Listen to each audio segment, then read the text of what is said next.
Week 5, and we start in the Sangamon, the game of the night. Undefeated Auburn, undefeated Williamsville. Trojan QB Colby Butler out for the season, so Corbin Clark, Austin Minch split time back there. Early mistakes from Auburn on special teams had them down 21-6, but Auburn would battle back. That's where we pick it up. Minch with a Wildcat, a 9-yard touchdown run. He might have stepped out of bounds, but when you make a tough run like that, get your helmet ripped off, you get the points anyway. 21-12 Bullets. The late second, Auburn with the momentum here. Brady Hunt forces the Nick Rossetti fumble. Jared Williams recovers. Minch then passes it to Jeremy Glandon. He gets knocked out of bounds. That's a 15-yard personal foul penalty with 2 seconds left. It allows a 28-yard Logan Johnson field goal, 21-15 Bullets at the half.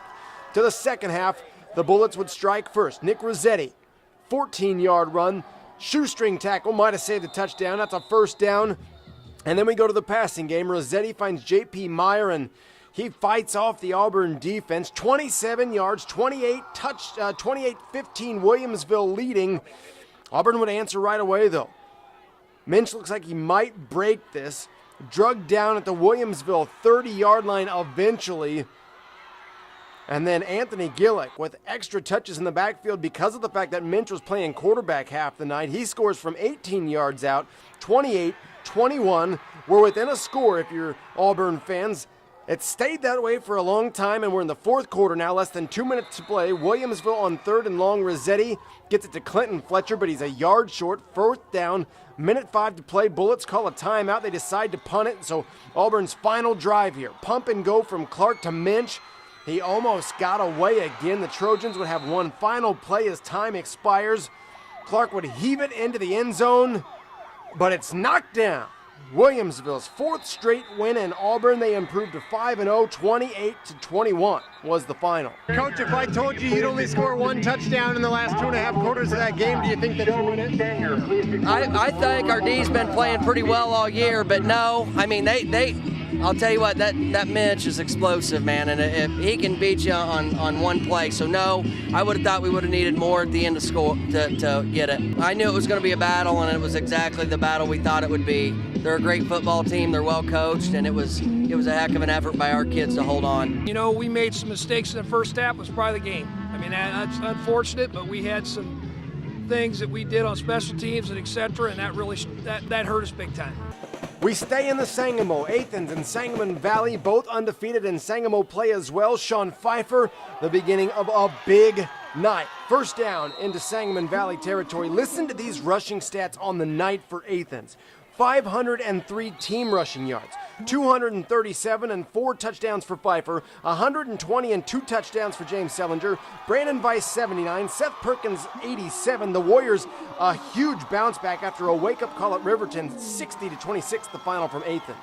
To the CS8, Wes Lunt returned to the field on Friday, and forget about any rust, he was in mid-season form. Took 5 weeks, too long to hear this connection. Lunt to Zach Grant.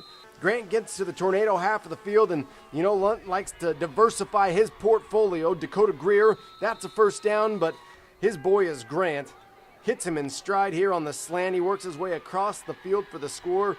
57-12, Rochester, a big winner in Taylorville.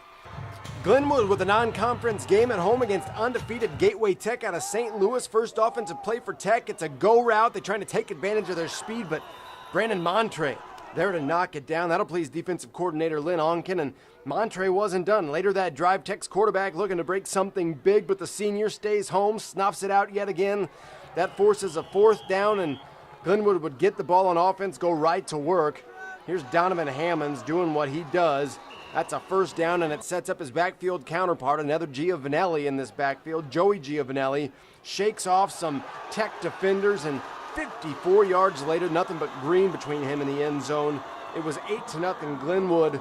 Montre would have the 2-point conversion. Glenwood gets the win 47-42.